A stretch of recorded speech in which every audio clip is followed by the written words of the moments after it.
ونعوذ بالله من شرور أنفسنا وسيئات أعمالنا، من يهده الله فلا مضل له ومن يضلل فلا هادي له. أشهد أن لا إله إلا الله وحده لا شريك له، وأشهد أن محمدًا عبده ورسوله. يا أيها الذين آمنوا اتقوا الله حق تقاته ولا تموتن إلا وأنتم مسلمون. يا أيها الناس اتقوا ربكم الذي خلقكم من نفس واحدة وخلق منها زوجها وبث منهما رجالاً كثيراً ونساءً، واتقوا الله الذي تساءلون به والأرحام، إن الله كان عليكم رقيباً. يا أيها الذين آمنوا اتقوا الله وقولوا قولاً سديداً يصلح لكم أعمالكم ويغفر لكم ذنوبكم، ومن يطع الله ورسوله فقد فاز فوزاً عظيماً.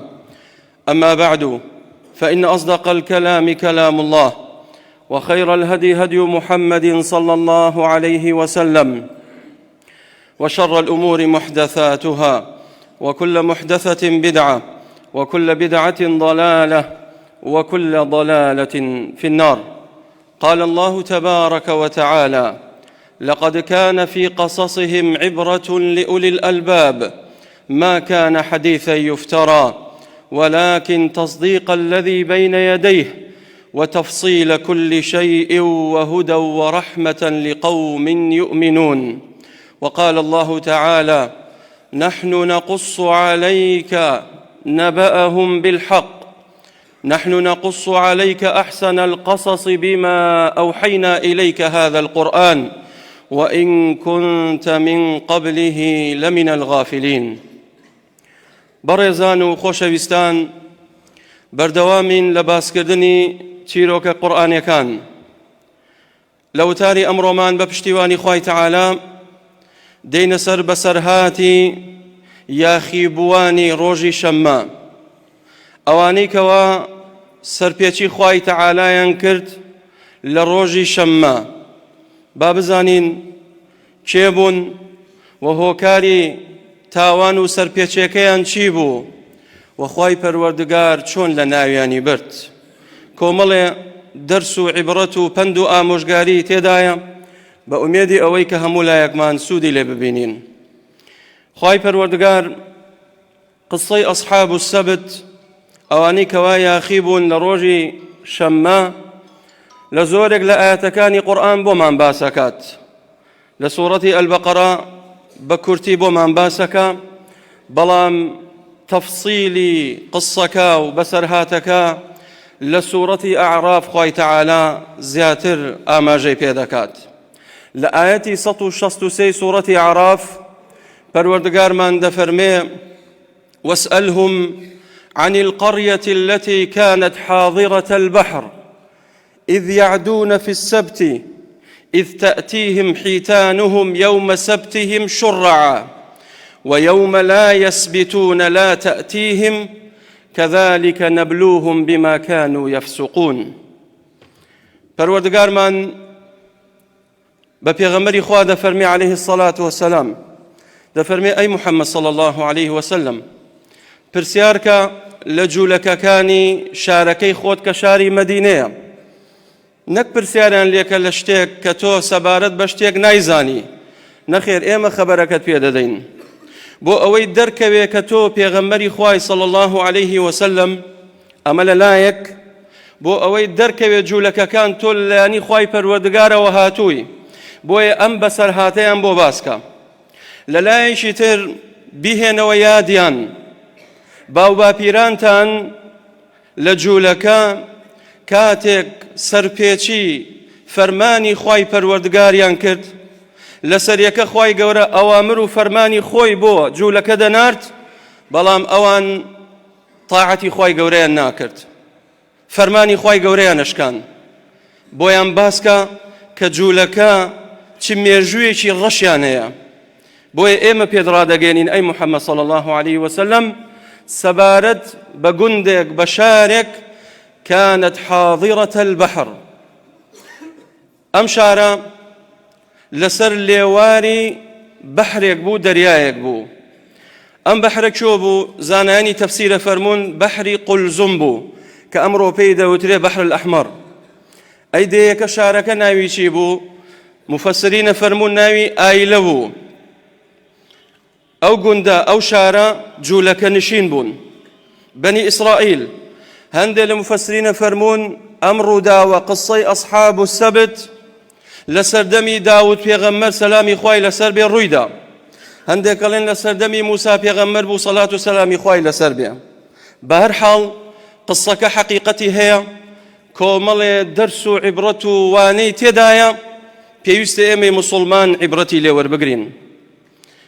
خوای تەعالا فەرمێ جوولەکە داوایان کرد، وتیان ئێمە ڕۆژێکمان دەوێ خۆیان هەڵیان بژارد کە ڕۆژی شەممەیە، بیکەن بە پشووی خۆیان بە حیساب بەوەی عیبادەتی خوای تەعالا بکەن لەو ڕۆژەدا و لە کار و کەسابەت دەست هەڵبگرن و واز لە دنیا بێنن. ئەو شەش ڕۆژە خەریکی کەسابەت و دنیا بن. ڕۆژێکیان داوا کرد خۆیان هەڵیان بژارد ڕۆژی شەممە. ئەو ڕۆژە کەسابەتیان لەسەر خۆیان حرام کرد. خوای تەعالا فەرمووی دەی لە ڕۆژی شەممە نابێ ڕاوەماسی بکەن. لای ئێمەی موسڵمان ڕۆژی جومعە پیرۆزە، لای جوولەکە ڕۆژی شەممە پیرۆزە، تعظیمی ئەو ڕۆژاکەن. لە لای گاورەکان ڕۆژی یەکشەمەیە. بەڵام کامی صحیح و ڕاست و دروستە، کامی پیرۆزترە؟ ڕۆژی جومعەیە کە ئێمە موسڵمان گرد دەبینەوە. جەژنی موسڵمانانە، موسڵمانان ئەمڕۆ دڵیان خۆشە. خوای پەروەردگار قەدەغەی کرد لەسەریان لەو ڕۆژە نابێ کەسابەت بکەن، دەی خەریکی عیبادەتی خوای تەعالا بن، لەو ڕۆژەدا نابێ ڕاوی ماسی بکەن. مادام دەیەکە شارەکە لە ڕۆخی دەریایەکە، ئەوانەی ئەو دێ و گوند و لادەیانی کەوا نێزیکی بەحرن دائیمە کەسابەتیان و خواردنیان لەسەر ماسیە. ئەمەش نیعمەتێکە لەلایەنی خوای پەروەردگار. بەڵام خوای پەروەردگار ئەو قەومەی تاقی کردەوە. ئیذ یعدون فی السەبت، تەعدایان کرد لە ڕۆژی شەممە، تەجاوزیان کرد، سنووری خوای گەورەیان بەزاند، فەرمانی خوای گەورەیان شکاند. ئیذ یعدون فی السەبت، لە ڕۆژی شەممە تەعدایان کرد، سنوورەکانی خوای پەروەردگاریان بەزاند. يومئذ تأتيهم حيتانهم يوم سبتهم شرعا. خوای گەورە تاقیانی کردەوە لە ڕۆژی شەممە بەلێشاو ماسی گەورە گەورە ئەهاتە سەر دەریاکە بۆ ئەوەی خوای تەعالا تاقییان بکاتەوە. بەڵام يوم لا يسبتون لا تأتيهم، بەڵام ڕۆژانی تر لە یەکشەمەوە تاکو ڕۆژی جومعە دەبوایە بچوونەتە قوڵایی دەریاکە، تۆڕیان فڕێ بدایە، حەبلیان فڕێ بدایە، قولابیان فڕێ بدایە، ئەوجا دەستیان ناکەوت بۆ تاقیکردنەوەیە. ئەمەش لێرە دەرسێکی لێوەرگرین براکانم. زۆر جار خوای پەروەردگار ڕزقێکمان لێ ئەگرێتەوە بۆ ئەوەی تاقیمان بکاتەوە. ئایا بزانی لەو تاقیکردنەوە دەرەچین یان نا؟ خۆ ئەگەر ئەو کۆمەڵە جوولەکەیە خەڵکی ئەو گوندە سەبڕیان بگردایە و تەحەمولیان هەبوایە، خوای تەعالا ئەو بەڵایی لەسەریان هەڵەگرت. دائیمە ئیمتیحان و تاقیکردنەوەکان کاتین. ئەگەر لە ئیمتیحانەکە دەرچی خوای گەورە و بەڵایان لەسەر هەڵەگرێت، بەڵام ئەمان سەبڕیان نەگرت. لە ڕۆژی شەممە بە چاوی خۆیان ئەیان بینی ماسیەکان کانت ظاهرة البحر، یعنی لە سەرووی بەحرەکە دەریاکە ئەهاتە سەرەوە ماسی گەورە گەورە، بەڵام بۆیان نییە دەستی بۆ ببەن. تەنالوه ئەیدیهم، ئەتوانن بەدەست بیگرن هەر، بەڵام نابێ دەستی بۆ بەرن، حرامە. ئەگەر بیکەن عقوبە و هەڕەشەی خوای گەورە لەسەریانە. بەڵام وەیەومە لا یەسبیتونە لا تەئتیهم، تەواو ڕۆژانی تر خوای گەورە حەڵاڵە بۆیان بۆ ئەوەی ڕاوەماسی بکەن، بەڵام نایبینن. کاتێک ڕۆژ ڕۆشت، ڕۆژ هات، سەبر و تەحەمولیان نەکرد. عەبدوڵڵای کوڕی عەباس و ئیبن جەریری طەبەری و زۆرێک لە مفەسرین ئەم بەسەرهاتەمان بۆ دەژێڕنەوە. دەفەرموون کاتێک ڕۆژ هات و ڕۆژ ڕۆشت، برسیانە، حەزیان لە ماسیە، کەسابەتیان لەسەر ماسیە، لە تاقیکردنەوەدان شەیطان دێ بۆ لای یەشێک لەو ئیمان لاوازانی بەنی ئیسرائیل پێی دەڵێ زۆر ئاسانە لە ڕۆژی شەممە ڕاستە سەید و ڕاوەماسی خوای گەورە حرامی کردووە لەسەرتان بەڵام تۆ بڕۆ ڕۆژی جومعە ڕۆژی شەممە یەکێک لە ماسێ گەورەکان کە حەزت لێی نییە حەبلێ ببەستە کلچێوە بیبەستە قەددارێک لە ڕۆژی یەکشەمە بڕۆ ڕاوی بکە و بۆ خۆت بیخۆ و یان بیفرۆش ئەمە یەکێک لە فێڵ و تەڵەکەکانی شەیطان بزانم شەیطان چەندە فێڵبازە چەندە هەنگاوی هەیە بۆ ئیغوای بەنی ئادەم قەناعەتی بەوە کرد لە ڕۆژی یەکشەم چۆ ماسیەکەی هاوردەوە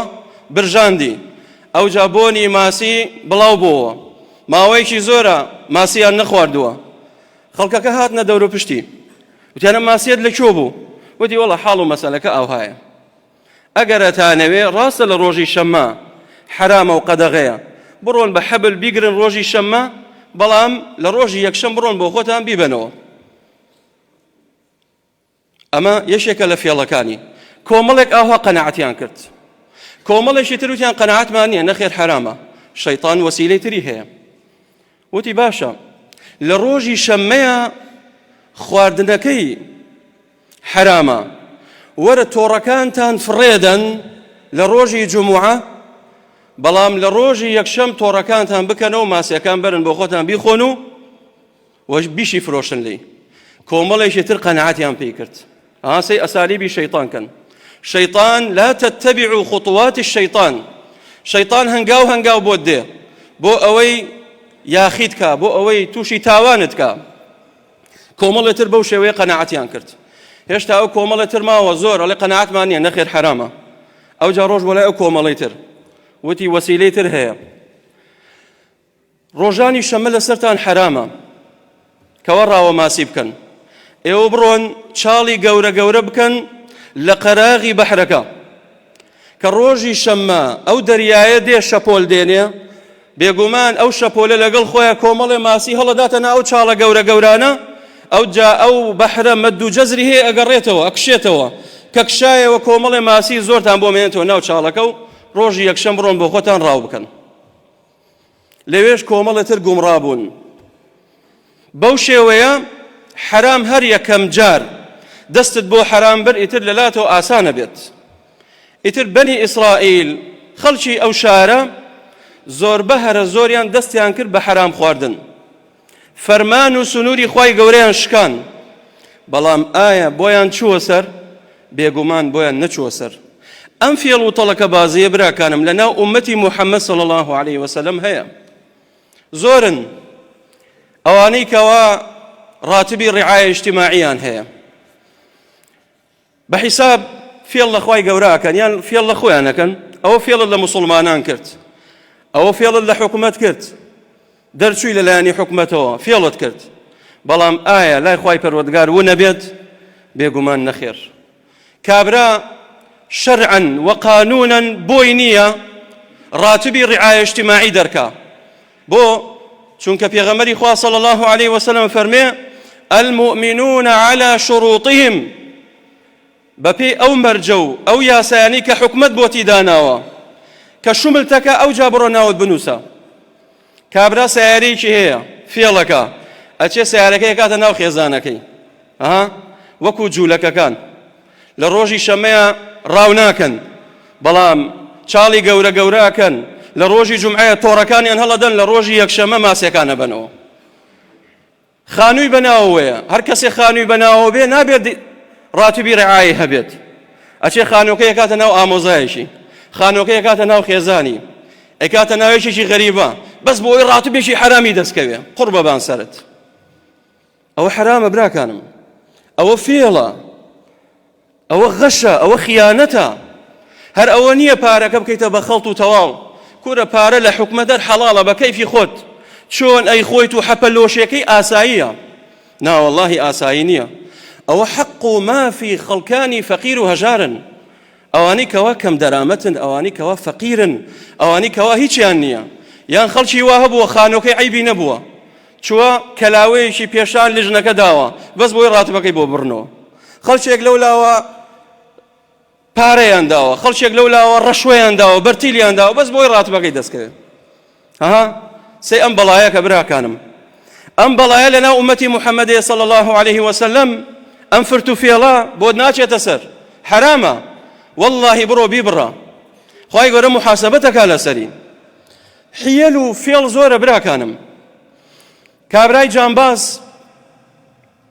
ئەوەی کە لە مەیدان ئیشەکات حیوانەکەی ئەچێشتی شۆرێداتێ بۆ ئەوەی ئاوێ زۆر بخوا ئەوجا وەزنی زۆر بێ بیکەنە سەر قەپان، ئەوجا وانیشان بدا کە بڵێن ئەم حیوانە زۆر قەڵەوە گۆشتێ باشی پێوەیە بۆی بیفرۆشێت. ئەوەش هەمان ئەو دەرد و بەڵایەکەوە جوولەکە لەسەری بوون.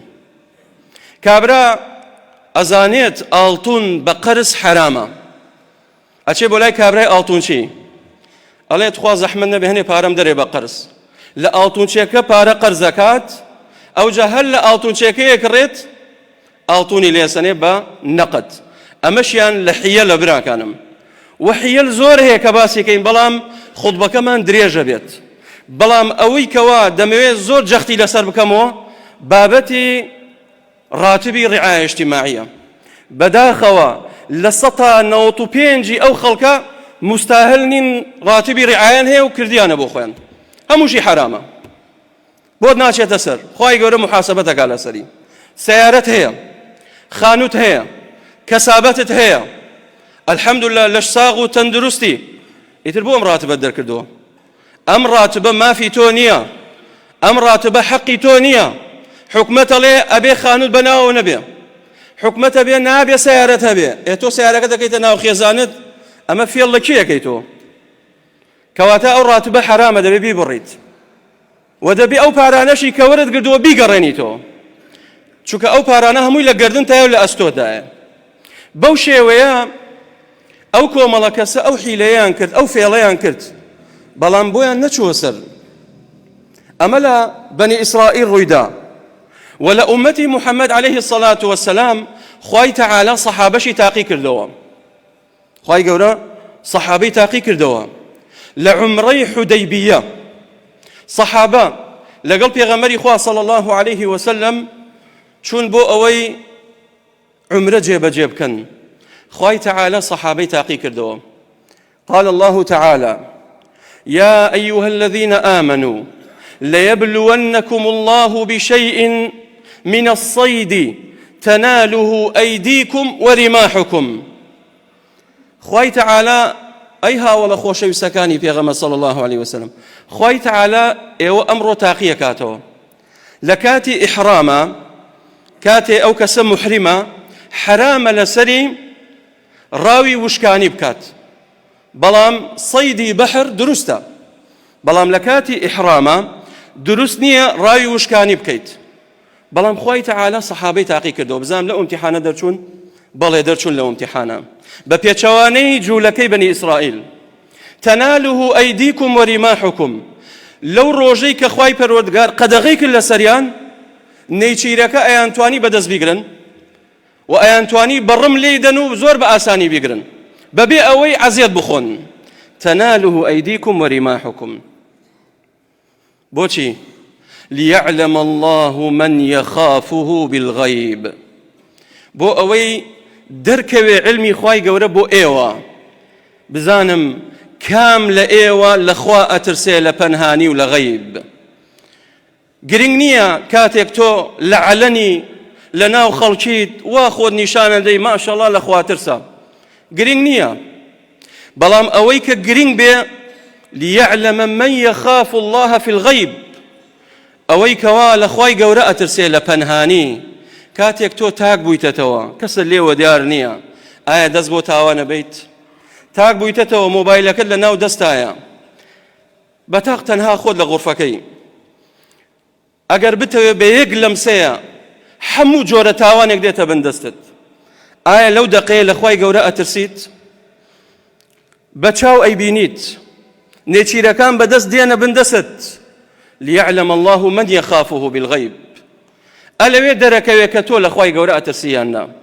سەحابە لەو تاقیکردنەوە لەو ئیمتیحانە ڕزگاریان بوو، سەیدیان نەکرد لەو ئیمتیحانە ڕزگاریان بوو خوای گەورە زیاتر سەرفرازیانی کرد.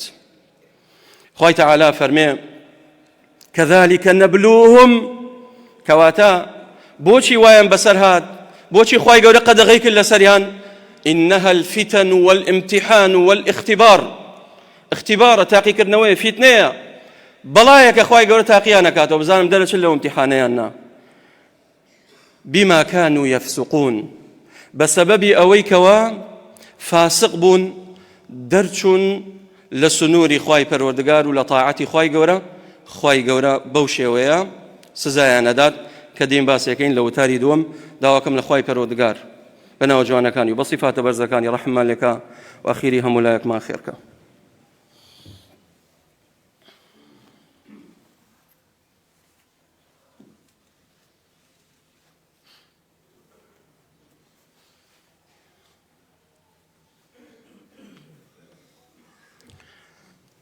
الحمد لله حق حمده والصلاة والسلام على من لا نبي من بعده.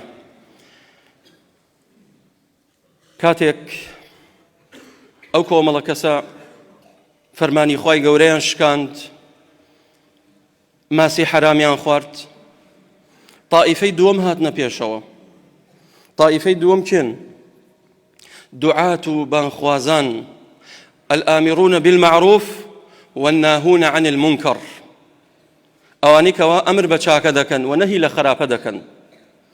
طائفەی دووەم هاتنە پێشەوە وتیان لەخوا بترسن چۆن ئێوە ڕاوەماسی ئەکەن لە ڕۆژی شەممە خوای گەورە حرامی کردو لەسەرمان ئێمە لە ژێر تاقیکردنەوە ئیمتیحانین لەخوا بترسن دوای خوای گەورە غەزەبمان لێگرێت. ئەوجا طائفەی سێیەم هات طائفەی سێیەم وإذ قالت أمة منهم لم تعظون قوما الله مهلكهم أو معذبهم عذابا شديدا.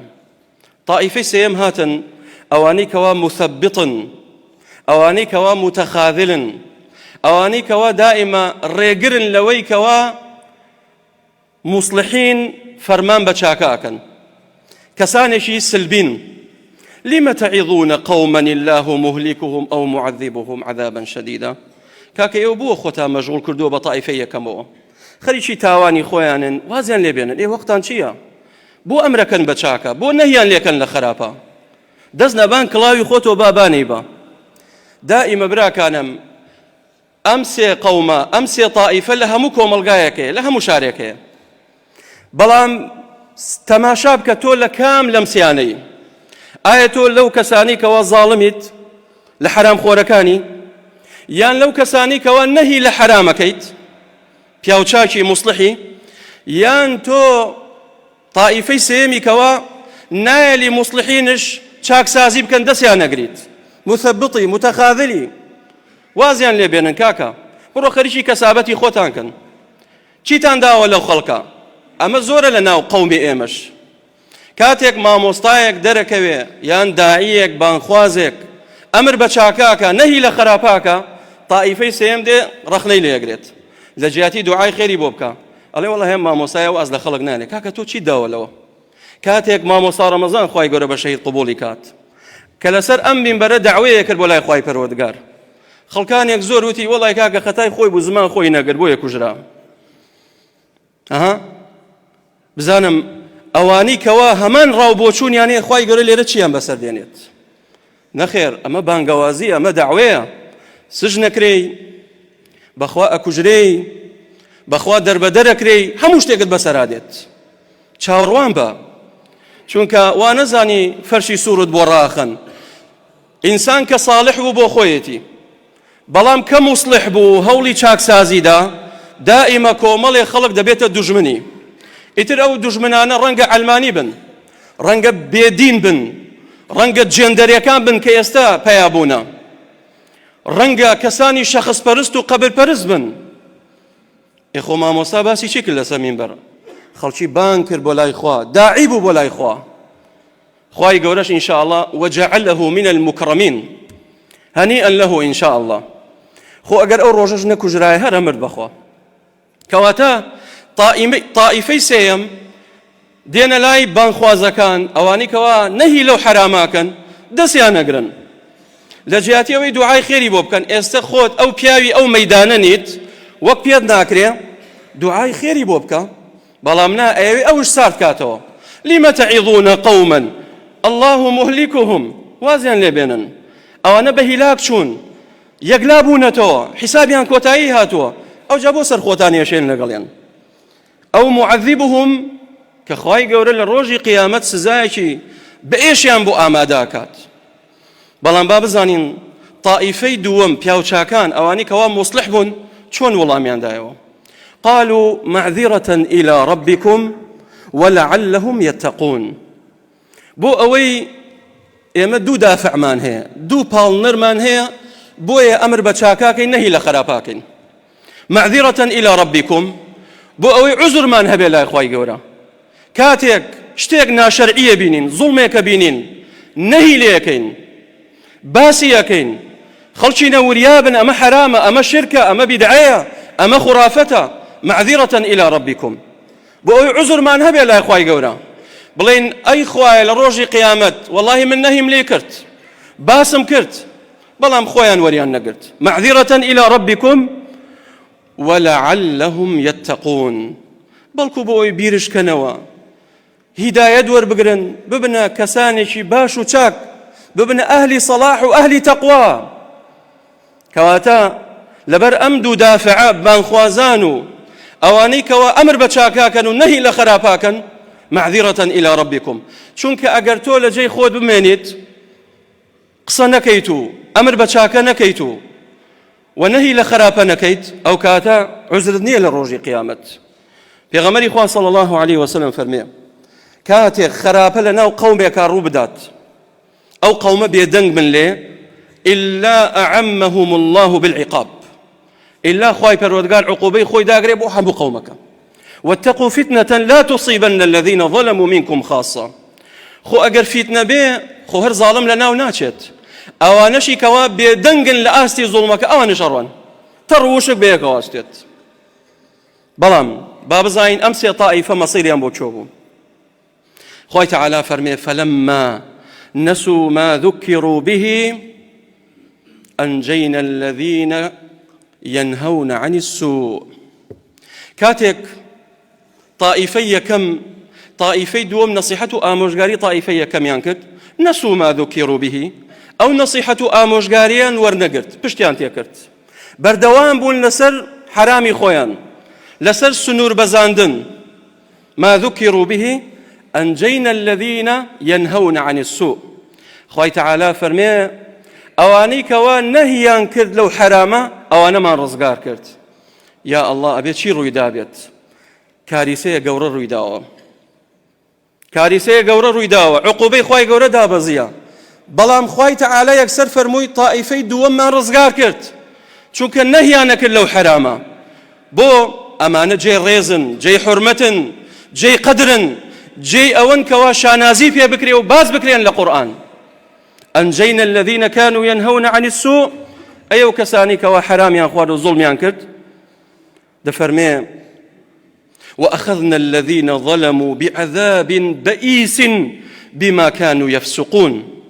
أو نشي كوا ظلم ينكرت أو نشي كخريشي حرام بون إما بردمان بلام شون بردياني خوي تعالى سباسي كابو من بعذاب بئيس شديد موجع مؤلم. خوای گەورە سزایەکی بەئێش بەتوند بە ئازار بردیانەوە بەلای خۆی. بما كانوا يفسقون باءکە سەبەبیە، بائی سەبەبیە، واتە بە هۆکاری ئەوەی کە دەرچوون لە تاعەتی خوای تەعالی. بۆیە کەس لە خۆی نەنازێ براکانم، واللهی لەسەر تاوان بی خوای گەورە عقوبەتە دات. ئیتر ڕەنگە تەئجیلی بکات، ڕەنگە مەجالت بداتێ بۆیە بگەڕێەوە بەلای خوای تەعالی.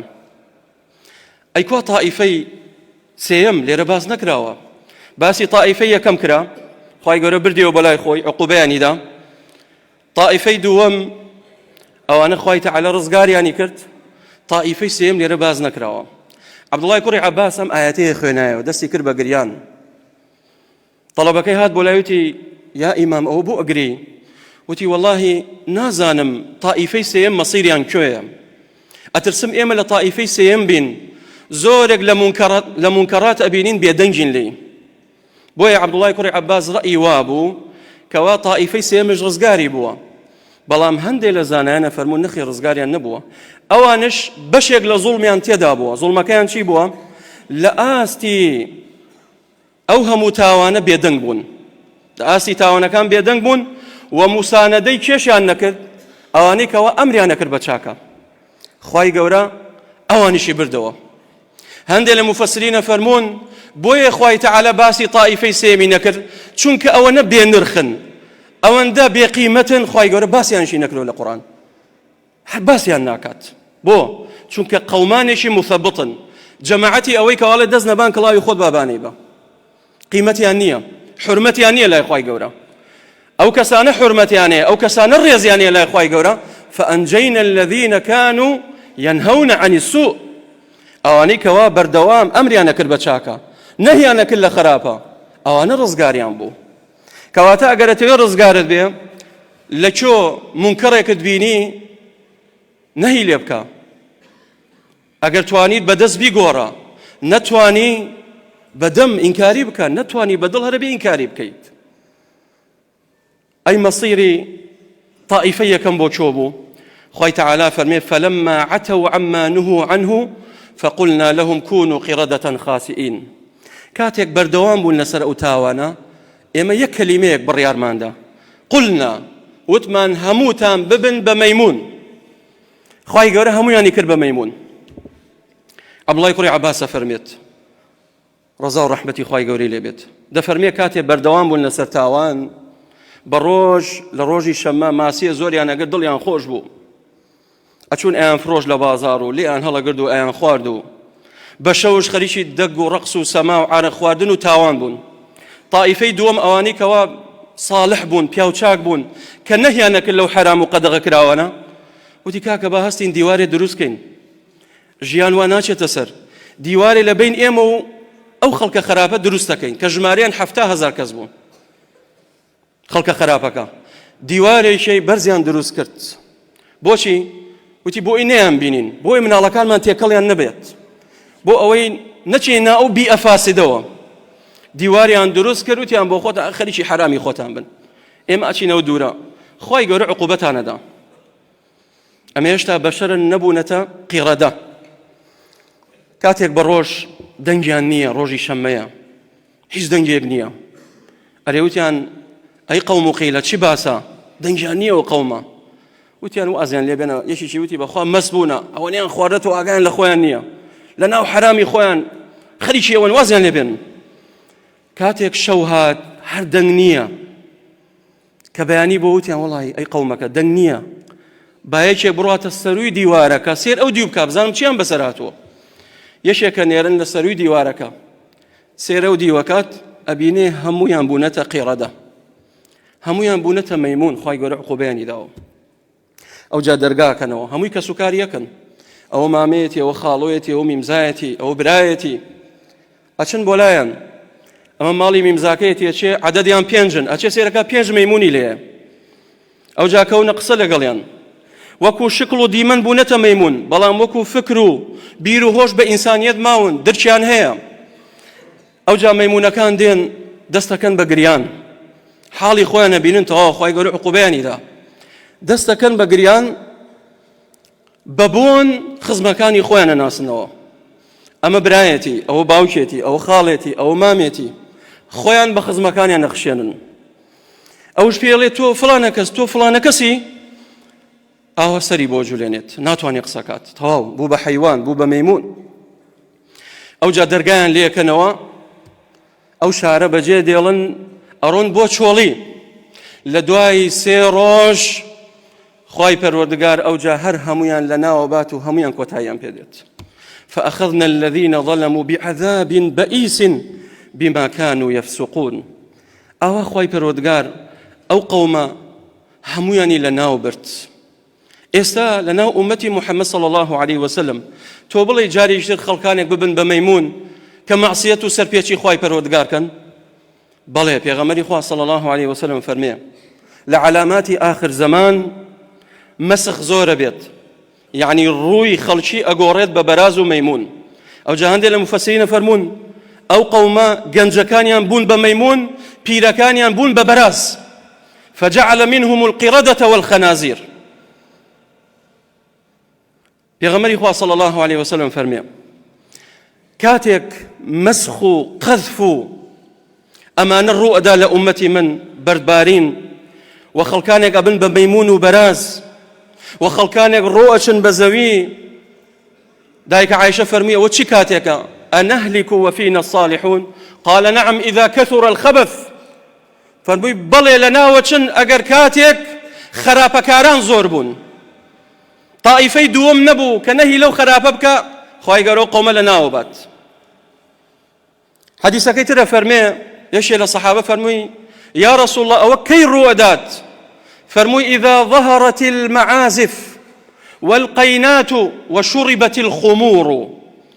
قينات يعني آفرتاني قوراني بيش، كآفرتاني قوراني بيش لنا أمتي محمد صلى الله عليه وسلم سريان هلدا ئێستا مۆدێلش پیا بووە لەوەش دەرچووە. ئافرەتانی گۆرانی بێژمان زۆر، ئێستا پیاوان کەم هەیە گۆرانی بێژ بێ، زۆربەی ئافرەتانن. چاوەڕوانی عقوبە و هەڕەشەی خوای گەورە بن، بە کەمی مەزانن. ئەگەر عارە خواردنەوە زۆر بوو بەڵێ زۆرە، ئەوە تا لە حەولێکە بزانێت چەندێ عارەقە خورێتەوە، ئەوە تا دوکان دانراوە بە عەلەنی ئەفرۆشرێت.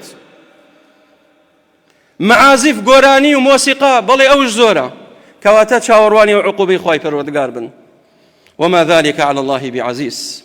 داواكم لخواي پروردگار بناو جوانكاني وبصفات برزكاني يا ربي خوا رحم ما لي بكيت خواي پروردگار لهمو تاوانك بمان بارز يا رب العالمين. خواي پروردگار عقوبي خود لسر ما هلقر يا رب العالمين، ومان ليكي كوا دز بدينكي تو بقرين يا رب العالمين. يا ربي خوايا تاوان وقناه من لا شرينك يا رب العالمين، حلال من لا خوشويسك يا رب العالمين. يا ربي خوايا ليت بارينا وبنا وجوانا كانت بصفات برزة كانت رحم من بيبكي وأخير من خير كي ولا بدردو بلا رزقار من كي. آمين آمين والحمد لله رب العالمين. قوموا إلى صلاتكم. الله أكبر الله أكبر. أشهد